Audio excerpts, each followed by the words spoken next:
Morning. These guys don't care about lawsuits. It's not their money. They Craig get sued Rogers, for. 11010 Southeast Cannon Street, Fort Lauderdale. I'd like to address transparent and accountable. I want to tell you that one of my favorite movies is The Wizard of Oz. One of the most telling parts of that movie is when Toto pulls the curtain back and you see the gentleman behind the curtain with all the buttons, whistles, and bells, and they say, pay no attention to that man behind the curtain. Actually, at the start of the street feast, somebody got up, walked out, and never came back. That gentleman might as well have had a curtain attached to him because it really made me wonder what's going on behind closed doors and underneath the table. So I started looking more, and I thought I got a lot to learn. And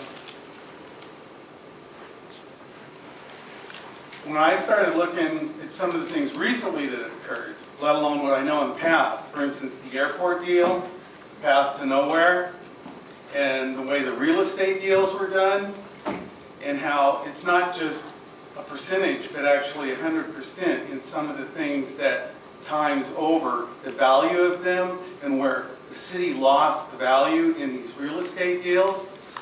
And they're very complicated. They're kind of like a shell game. And I had somebody in the car with me over the weekend, and we sat there and talked about this. This gentleman has actually been a trustee for a $35 billion pension plan. We sat for 2 decades negotiating contracts between Teamsters and Coca-Cola. This gentleman really knows a lot. He spent 10 years in Ron Wyden's office. We couldn't make heads or tails of why anybody would do this airport plan with the post office. At its most basic, it's like you're walking into a car dealer and they want 20 grand for a car and you say, here, I'll give you 40.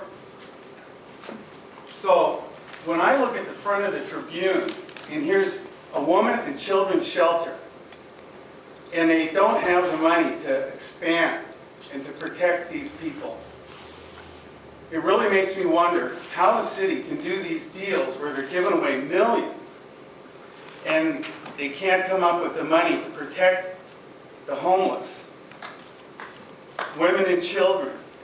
I'm a product of a broken family. We used to have to open up the oven and turn on the heat because the oil tank was empty. Sell my Lionel train set, pay the electric bill. I know what it's like. I lived it. And we need to make the public, the citizens, more of a priority and have money for these people, the needy, the public, rather than the small, let's say, developers. We need to make more of the public and reach out to them. So I want to go over something here. Transparent. You're running out of time, so sum up, please. Transparent, Webster's, easy to notice or understand, honest and open, not secretive. Accountable, required to explain actions or decisions to someone, required to be responsible for something. Thank you. Thanks very much. Portland, Oregon's #1 for child sex trafficking, and you guys don't care about the kids. Disruptive, Mr. You don't care about the kids in this. You don't care about the kids or child sex trafficking either. Address counsel.